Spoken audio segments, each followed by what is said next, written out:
कैसे खाते हैं? चोरी करके। माँ को पता नहीं चलता कि कब खा गए ये रोटी चोरा करके।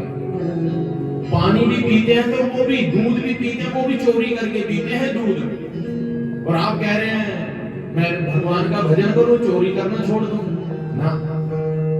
ऐसा नियम और बता दीजिए, चोरी करना तो छोड़ नहीं सकता हूं, परंतु वो ऐसा नियम बता दीजिए मेरे प्राण चले जाएंगे, परंतु वो नियम नहीं छोड़ूंगा। महात्मा जी ने कहा बेटा ऐसा कर, एक प्रण कर ले जिंदगी में। क्या? जो भी साधु संत मिलेंगे उनको प्रणाम करना।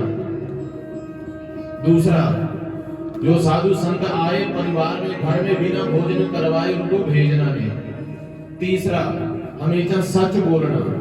चौथा, रास्ते में कोई मंदिर मिल जाए ना, चाहे पीछे सिपाही क्यों ना लगे हो आपको पकड़ने के लिए, आप जाकर के मंदिर में उसको प्रणाम करेंगे। मंदिर में भगवान को प्रणाम करके ही, मंदिर में प्रणाम करके ही आगे जाओगे। सबसे पहले क्या करोगे आप? मंदिर में प्रणाम करना। ये 4 मन में संकल्प कर लीजिए।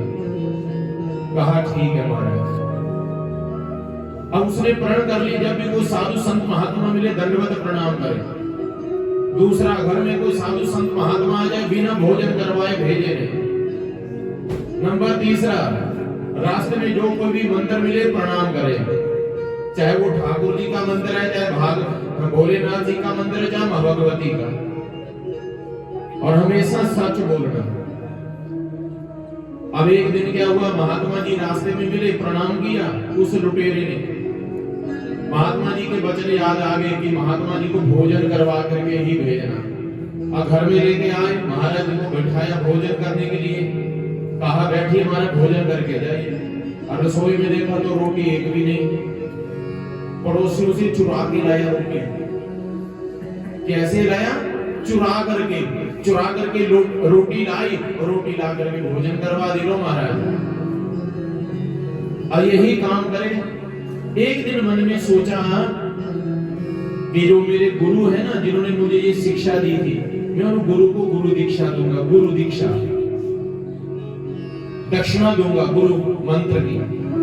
और मन में सोचने लगा कि हमारे जो राजा हैं, उस राजा के पास बहुत अमूल्य घोड़े हैं और एक काले रंग का घोड़ा है। मैं उसे चुरा करके लाऊंगा, बेच करके लाखों करोड़ों रुपया कमा लूंगा और अपने गुरु जी को भी दक्षिणा दे दूंगा और अपने पास भी रख लूंगा। उसके बाद मैंने जिंदगी में दोबारा चोरी करनी नहीं है। अब शाम के समय जैसे गया राजा के महलों में, तो बाहर सैनिक खड़े थे। सैनिकों ने रोक दिया, कहां जा रहे हो? बोलो चोरी करने चले। और सैनिक सोचने लगे, लगता है कोई राजा का गुप्तचर है। राजा का क्या है? वो गुप्तचर है। गुस्सा कर गया। चोर कभी कहता कि मैं चोरी करने जा रहा हूं? बोलो जाओ जाओ आप। और वो चोर गया, जाकर के सबसे जो अमूल्य महंगा घोड़ा था ना राजा का, काले रंग का घोड़ा चुरा रहा है। बैठ करके ऊपर सैनिकों ने फिर रोक दिया, कहां जा रहे हो? बोलो घोड़ा चुरा करके ले जा रहा हूं। घोड़ा चुरा करके ले जा रहा हूं। सैनिकों ने सोचा ना, गुस्सा कर गया है ना। अब चोर को ऐसे थोड़ी कहता कि मैं चोरी करके ले जा रहा हूं। वो सैनिकों ने कहा जाने दे, राजा का वो गुप्तचर है। गुस्सा कर गया, जाने दो इसको। और जैसे महाराज वो चला गया घोड़ा लेकर के, पीछे से जैसे राजा उठे सवारी करने के लिए घोड़ा मंगवाया। सुबह होते ही तो घोड़शाला में घोड़ा नहीं, अब घोड़ा नहीं तो शोर मचाया। सैनिकों के पास अब पहुंचा ये समाचार। सैनिकों ने तुरंत दिमागो हो, सुबह 4 बजे तो वो एक सच्ची वो चोर था, सच में कह करके क्या गया, मैं चोरी करके जा रहा हूं। लग रहा वो चोरी करके भाग गया, वही लेके गया घोड़े को। पीछा करो सैनिकों। अब पीछा किया, वो घोड़ा ले जा करके बाजार में ले जा रहा था। घोड़े को बोले बेच दूंगा मैं इस घोड़े को। परंतु भागते भागते रास्ते में एक मंदिर दिखाई दिया। मंदिर में घंटियां बज रही थी, आरती हो रही थी। तो महात्मा जी का चौथा वचन याद आ गया कि महात्मा जी ने क्या कहा था कि रास्ते में कोई भी मंदिर मिले प्रणाम करना। अब घोड़े को वहीं बड़ वृक्ष के नीचे बांध दिया, स्वयं मंदिर में चला गया मत्था टेकने। और सैनिक पहुंचे। सैनिकों ने क्या देखा, ये घोड़ा तो है पर रंग कैसा है इसका घोड़े का, काला नहीं सफेद, सफेद रंग का घोड़ा। हाइट जितने हमारे राजा की घोड़े की थी वैसा ही देखने में लग रहा था, रंग में अंतर है। सैनिकों ने पूछा भाई ये किसका घोड़ा है, इतने में वो माथा टेक करके आ भी गया चोर। उस चोर को पूछा ये घोड़ा किसका, बोलो मेरा है। कहां से लाया, बोलो राजा के महल से चुरा के लाया था। बोलो राजा का घोड़ा तो काले रंग का था, ये सफेद कैसे हो गया। पकड़ के ले गए राजा के पास, राजा के आगे पूछ खड़ा कर दिया। राजा ने पूछा, कह दिया महाराज हाँ हाँ ये घोड़ा मैं चुरा कर ले गया था, परंतु जब मैं चुरा करके लेके गया तो ये कैसा था, इसका रंग काला रंग था, तो सफेद कैसे हो गया। तो उस लुटेरे ने, उस चोर ने सारी कथा सुना दी। बोलो महाराज मेरे एक महात्मा जी मिले थे, महात्मा जी ने कहा था बेटा हमेशा सच बोलना, रास्ते में मंदिर मिल जाए उसको प्रणाम करना, साधु संतों को प्रणाम करना और साधु संतों को बिना भोजन करवाई नहीं जाने देना। प्रण कर लिए ना ये, परंतु जो मेरे ठाकुर जी है ना, लग रहा वो सांवले रंग के थे, तो सांवले रंग के थे, काले रंग के ठाकुर जी और काले रंग का घोड़ा। ठाकुर जी ने मन में सोचा कि काला रंग मेरा, काला रंग का घोड़ा, तो मैं काला रंग में घोड़े के ऊपर नहीं बैठूंगा, सफेद रंग का जो घोड़ा वहां बैठूंगा। तो ठाकुर जी ने सफेद कर दिया होगा। अब महाराज राजा को याद आया, वो मेरा जो घोड़ा था ना काले रंग का, मस्सा था यहाँ पर मुख के पास। राजा गया जाकर के उसने लगाम उठाई, यहाँ देखा मोटा से मस्सा भी था। राजा सब पहचान गए ये मेरा ही घोड़ा था।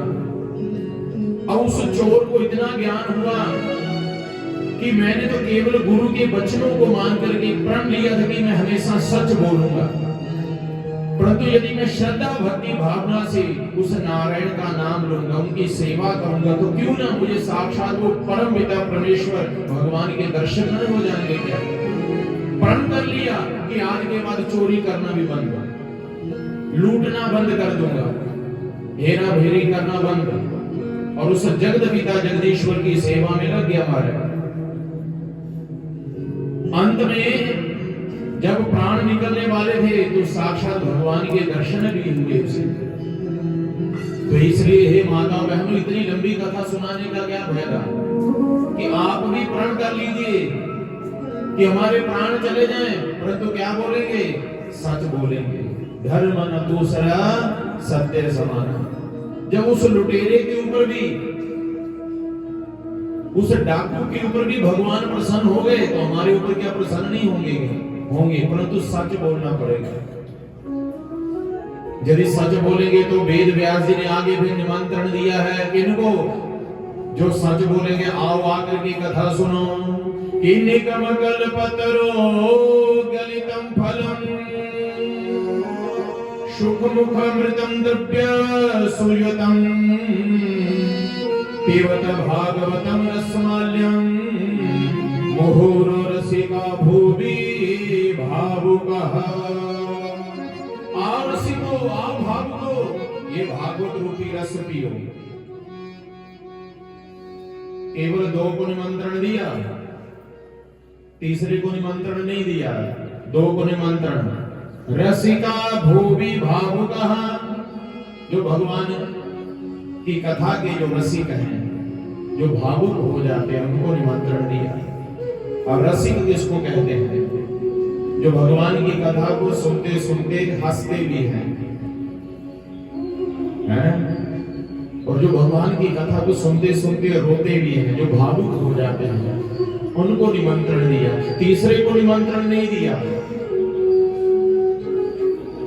जो रसिक होते हैं भगवान की कथा के सुनने के, जहां कहीं भी कथा हो तुरंत जाओ कथा सुनने के लिए। रसिका भूवि भावुकः, आओ रसिको, आओ भावुको, ये भागवत रूपी रस को पियो। किसी ने कहा महाराज आप कह रहे पहले ये फल है, ये भागवत रूपी फल है। हाँ, ये वेद रूपी कल्प वृक्ष के ऊपर, वेद रूपी जो वृक्ष है उसके ऊपर भागवत रूपी फल लगा था। कि निगम कल्पतरु गलितम फलम, ये निगम रूपी जो कल्प वृक्ष उसके ऊपर भागवत रूपी लगा फल, और ये फल आया कैसे? मृत्यु लोक के ऊपर। ये भागवत रूपी फल आया कैसे? सीधे ही नीचे गिरा, ये शाखावद आया। जैसे कि ये भागवत रूपी जो ज्ञान था ना, ये नारायण भगवान के श्रीमुख से निकला। जरा ध्यान पूर्वक सुनना। एक जो गंगा बह रही है हरिद्वार, हर की पौड़ी, वो गंगा कहां से निकली? चरणों से निकली गंगा प्यारी, जिसने सारी दुनिया का। वो गंगा कहां से निकली? भगवान श्री नारायण जी के अंगूठे से। जब भगवान ने वामन रूप धारण किया, राजा बलि को ठगने के लिए गए थे, तो भगवान ने जब दूसरा चरण उठाया, ब्रह्मलोक में गए, भगवान का चरण ब्रह्मलोक में गया, तो ब्रह्मा जी ने क्या किया? भगवान के चरण के अंगूठे को धो करके कमंडल में रख लिया, और कमंडल से निकली गंगा कहां? शंकर भगवान की जटाओं में। भगीरथी ऋषि ने तप किया, एक भगीरथी ऋषि हुए जिन्हें तप किया अपने पूर्वजों का उद्धार करने के लिए, तब वो गंगा इस मातृलोक में आए। और ये भागवत रूपी गंगा ये भगवान के मुख से निकली, कहां गई? पहले ब्रह्मा जी के पास, और ब्रह्मा जी ने ये भागवत रूपी अमृत, ये भागवत रूपी जो ज्ञान है किसको सुनाया? अपने पुत्र देवर्षि नारद जी को। देवर्षि नारद जी ने फिर वेद व्यास जी को, और वेद व्यास जी ने अपने पुत्र शुकदेव जी को, और शुकदेव जी ने फिर राजा परीक्षित जी को। और गुरु शिष्य परंपरा से फिर ये भागवत रूपी अमृत हम और आप सब यहाँ पी रहे। मतलब ये शाखावद ये भागवत रूपी अमृत हमें प्राप्त हुआ है, सीधे नहीं नीचे गिरा। और इस फल में ना गुठली है ना छिलका, ये केवल क्या है? ये जूस है। और इस जूस को जैसे मैंगो जूस है ना, क्योंकि वेद व्यास जी को पता है कि आगे आगे इतने विद्वान नहीं होंगे, इतनी शक्ति नहीं होगी किसी के अंदर कि इस फल को कोई चूस भी सके। चूसने की भी शक्ति चाहिए ना, तो इसलिए ढक्कन उतारो और घटाघट पी जाओ। और ये 12 महीनों में मिले अमृत, ये नहीं कि बरसात में ही मिले, नहीं, हर 12 मौसम में 12 महीनों में मारा। प्रेम से कहो जय श्री कृष्ण। इसलिए इस भागवत रूपी अमृत को पियो, और पीने के लिए भगवान ने क्या दे रखे? हमें 2 कान दे रखे हैं, ये 2 डूने दे रखे भगवान ने। हाँ, ये डूने हैं। भगवान ने ये कान किसके दे रखे? हरि की कथा को सुनने के लिए। देखो, बनाने वाले ने ये हमारे अंग बड़ी चालाकी से बना दिए। कब? जब हम सब अपनी अपनी माँ के गर्भ में थे, ना माँ को पता चलने दिया कि हमें कान कब बनाए भगवान ने, हाथ कब बनाए, पैर कब, ये मुख में जबान कब बनाई। बनाने वाले ने बड़ी चालाकी से सारे अंग तैयार कर दिए, परंतु ये हाथ, पैर, नाक, जीभा, आंखें क्यों लगा रखी है भगवान ने? इसको समझते समझाते पूरी उम्र बीत जाती है, फिर भी समझ में नहीं आता। भगवान ने जीभा क्यों दे रखी? भगवान का नाम लेने के लिए। नाम जाप करो, हरे कृष्ण कृष्ण कृष्ण हरे हरे, हरे राम राम राम हरे हरे। कान किस लिए दे रखे भगवान ने? हाँ जी, हाँ, कुंडल डालने के लिए नहीं, कुंडल डालने चाहिए। ये 16 संस्कारों में से एक संस्कार है कुंडल, एक कर्णवेद संस्कार। ये कान है, बड़े काम के हैं। मैं सोच रहा था आज सुबह कि कान नहीं होते तो मैं ये चश्मे की डंडी किथे रखता।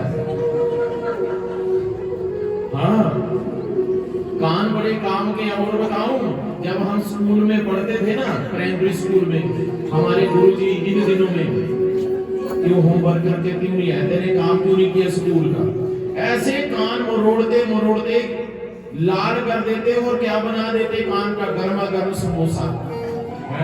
हम कहते गुरुजी आप खा लो, समोसा बन गया गर्म। कान मरोड़ी जाने वाले पास कदीतर कान मरोड़ी जाना। पर ये कान बड़े काम के हमारे। आपको सुनाई दे रही है ना कथा। अब ये सोचो यदि नहीं सुनाई देती तो ये इंद्रियां हमारी कब काम करना बंद कर दे को पता नहीं हमारा, कब हमें दिखाई ना दे को ये भी पता नहीं। अब हमें और आप सबको दिखाई दे रहा है। भगवान ने आंखें इसलिए दे रखी कि अपने नेत्रों से दर्शन कर लो, ठाकुर जी के दर्शन कर लो, गुरु महाराज जी के दर्शन कर लो। और जिंदगी का कोई भरोसा नहीं कि कब हमारी आंखें देखना बंद कर दे, कब हमें सुनाई देना बंद कर दे।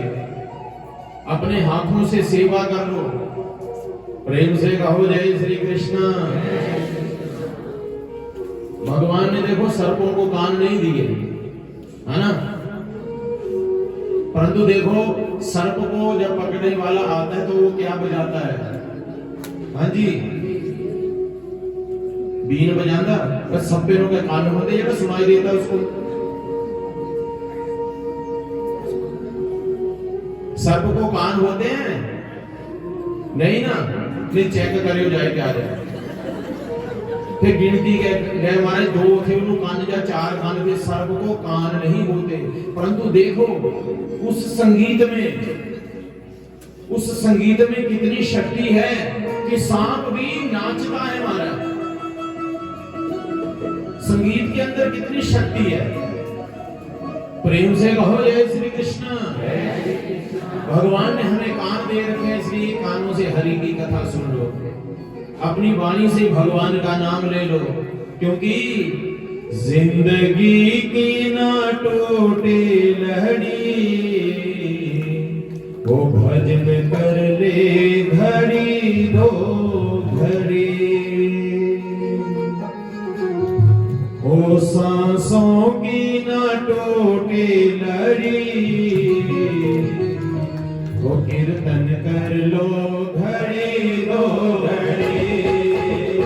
जिंदगी की ना टूटे लड़ी, कीर्तन कर लो घड़ी 2 घड़ी। वो सांसों की ना टूटे लड़ी, भजन कर लो घड़ी 2 घड़ी। सांसों की ना टूटे लड़ी, कीर्तन कर लो घड़ी 2 घड़ी। वो इन आँखों का होना विज्ञान, जिसने दर्शन किए ना कभी। इन आँखों का होना विज्ञान, जिसने दर्शन किए ना कभी। इन आँखों का होना विज्ञान, जिसने दर्शन किए ना कभी। इन आँखों का होना विज्ञान, जिसने दर्शन किए ना कभी।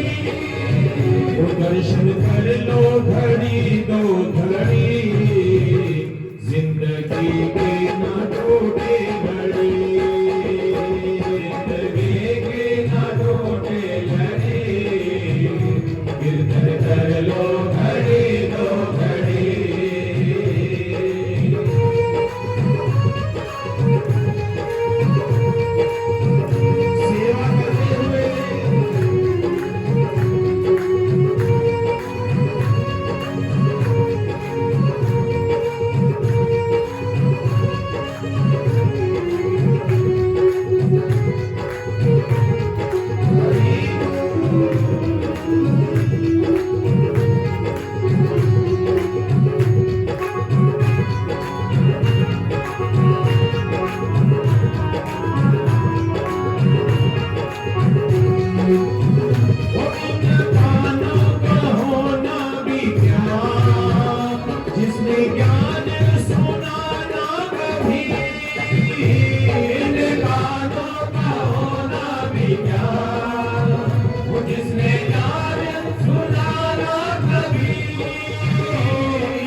घड़ी दो घड़ी सांसों की ना टूटे लड़ी जिंदगी के ना टूटे लड़ी कीर्तन कर लो घड़ी दो घड़ी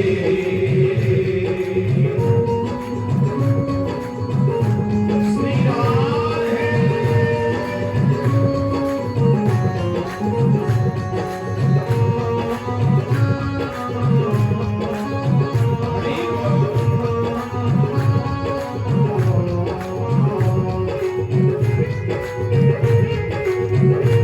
श्री वाक्य बिहारी लाल की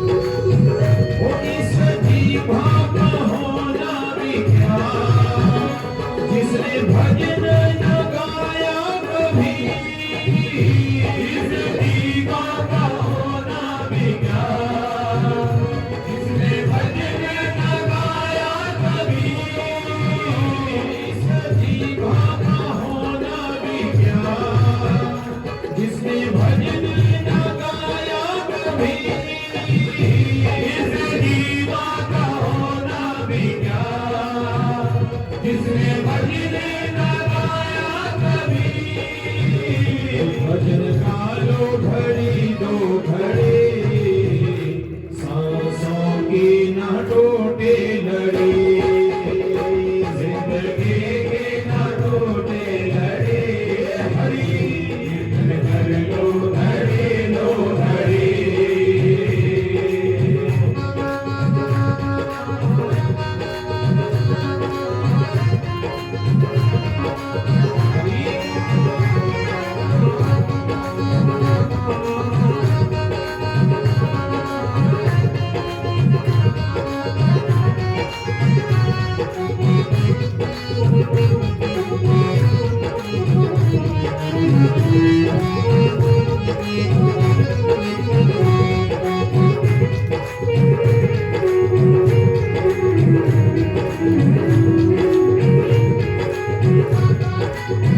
वो इन हाथों का होना भी क्या जिसने दान किया न कभी इन हाथों का होना भी क्या जिसने दान किया न कभी इन हाथों का होना भी क्या जिसने दान किया न कभी इन हाथों का होना भी क्या जिसने दान किया न कभी दान कर लो घड़ी दो घड़ी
जिसने दर्शन किए ना कभी,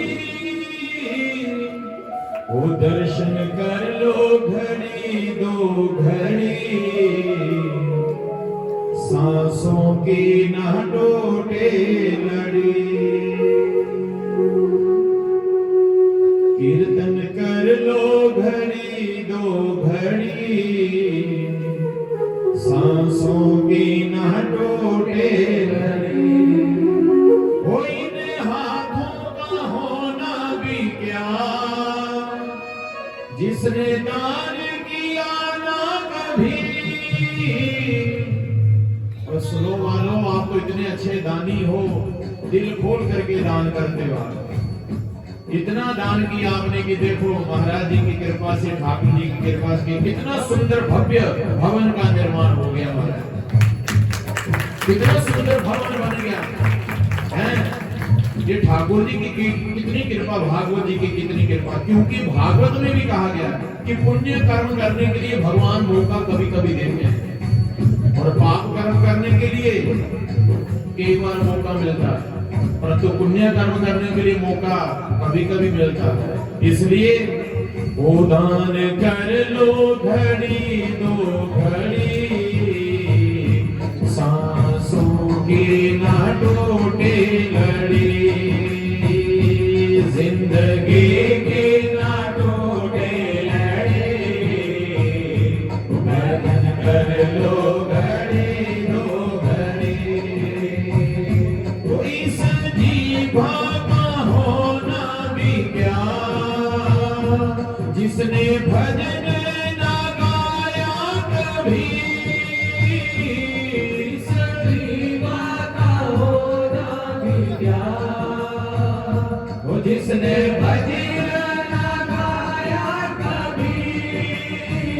वो भजन गा लो घड़ी दो घड़ी, सांसों की ना टूटे लड़ी। वो कीर्तन कर लो घड़ी दो घड़ी, सांसों की ना टूटे लड़ी। जय श्री राधे राम। तो इसलिए हे माता बहनों, जीते जी करो जो कर्म करना। मरने के बाद कोई करे ना करे, परंतु जीते जी अपने हाथों से जो सेवा करनी है, भगवान का नाम लेना, जीते जी लो। मरने के बाद क्या सुनाई देता है? भगवान का नाम ही अपरंपार, भगवान का नाम ही मुक्ति देने वाला। चाहे आप शिव पुराण की कथा सुनो, चाहे देवी भागवत की कथा सुनो, चाहे राम कथा सुनो, चाहे भागवत जी की कथा सुनो, अंत में परिणाम क्या निकलता है कि बिना नाम से मुक्ति नहीं मिलने वाली। और नाम के अंदर बड़ी शक्ति है। भागवत जी के भी अंतिम श्लोक में कहा है ना वेद व्यास जी ने कि नाम संकीर्तनम यस्य सर्व पाप प्रणाशनम। भगवान के नाम के अंदर इतनी शक्ति है कि हमारे जन्म जन्मांतर के पापों को जला करके भस्म कर दे। पापी कब तक हैं? जब तक हम भगवान की शरण में नहीं आए हैं। पाप कब तक है हमारे अंदर? जब तक हमने भगवान का नाम नहीं लिया। हरे कृष्ण कृष्ण कृष्ण हरे हरे राम राम राम हरे हरे। ये लोग हमसे प्रश्न करते, महाराज जी हमारे घर में सूतक पड़ गया, हमारे घर में पातक पड़ गया, क्या अब हम नाम जाप कर सकते हैं? क्या ठाकुर जी को भोग लगा सकते हैं? देखिए, कथा सुन सकते हैं आप, नाम जाप कर सकते हैं आप, केवल मूर्ति को स्पर्श नहीं कर सकते, पूजा में नहीं बैठ सकते। घर पे लड्डू गोपाल रखे हैं ना, उनको क्या समझते हो आप? भगवान समझते हैं ना। प्रतिदिन उनको भोग लगाते हैं, प्रतिदिन उनको स्नान करवाते हैं। अब 10-13 दिन क्यों नहीं लगा रहे भोग? क्या 10 दिन 13 के लिए वो भगवान नहीं है क्या? है, फिर उनको भूखे कम रख दे। तुसी 13 दिन रोटी नहीं खाते क्या? रोज रोटी खा रहे हैं, रोज पानी पी रहे हैं, परंतु ठाकुर जी को भोग नहीं लगाएंगे। ठाकुर ठाकुर जी को भोग लगाना चाहिए, कन्या के हाथ से बना हुआ। भगवान का नाम लेना चाहिए, क्योंकि कलयुग केवल नाम आधारा, सुमिर सुमिर नर पितरि पारा। अब हमारे परिवार में बड़ा सूतक जापातक, उसी समय भगवान की चिट्ठी आ गई तो उस समय भगवान ने थोड़ा बोला हमारे ठहरो 2-4 दिन है, जब मैं नाम जपना, नाम जाप कर सकते हैं। क्योंकि वो स्वामी तुलसीदास भी कहते हैं ना कि जिन हरि कथा सुने नहीं काना, श्रवण रंध्र रहे भवन समाना। उसके कान किसके समान है? चूहे के बिल के समान है, जिन्होंने अपने कानों से हरि की कथा नहीं सुनी। इसलिए अपने कानों से हरि की कथा भी सुने, और सुनने के लिए भगवान ने भी कान दे रखे हमारे। प्रेम से कहो जय श्री कृष्ण।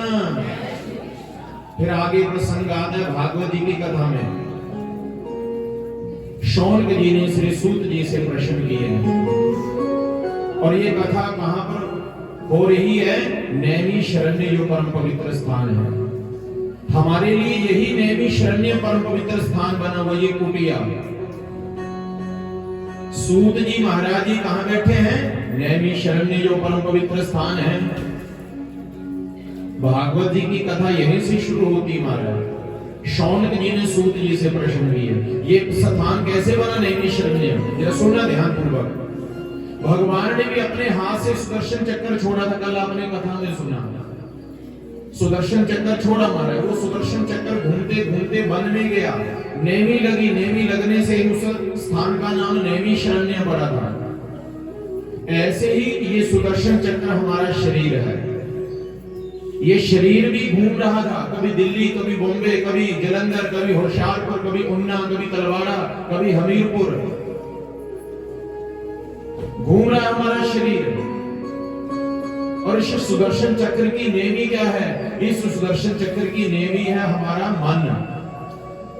जैसे सुदर्शन चक्र घूमता है ना, उसकी जो कांटेदार धार होती है, जो कांटेदार धार है, उसे भी संस्कृत में क्या कहते हैं? नेमी। जब सुदर्शन चक्र चलता है तो उसकी कितनी तीव्र गति है कि आपको पता नहीं चलेगा ये सुदर्शन चक्र रुका है या चला हुआ है, ऐसी तीव्र गति है उसकी। ऐसे मन की भी बड़ी तीव्र गति है। आप बैठे यहां पर है, मन पता नहीं कहां कहां घूम रहा है। वैज्ञानिकों ने गति नाप ली किसकी? रेलगाड़ी की। 1 घंटे में इतना किलोमीटर चल जाएगी रेलगाड़ी। मोटरसाइकिल की भी गति नाप ली, बस की भी, मोटरसाइकिल, हर वाहन की, जहां तक है एरोप्लेन की भी, जहाज की भी गति नाप ली है। परंतु मुझे ये बताओ, मन की गति किसने नापी? कि मन की कितनी गति है? वैज्ञानिक भी हार गए। आप बैठे यहां 1 मिनट में कहा हरिद्वार, 1 मिनट में वृंदावन धाम, 1 मिनट में ही प्रयागराज, 1 मिनट में ही कहा घूमने, 1 सेकंड में। कितनी तीव्र गति है हमारा। तो ऐसे ही हमारा शरीर घूमते घूमते, जैसे यहाँ सलो महाराज जी की कुटिया में हमारा शरीर पहुंचा, ये सुदर्शन चक्र घूमते घूमते जैसे यहाँ पहुंचा, और आते ही इस कथा में आपका क्या लग गया? मन लग गया। मन लगने से इस स्थान का नाम क्या पड़ गया? नैमिषारण्य स्थान पड़ गया। और मन लग गया। अब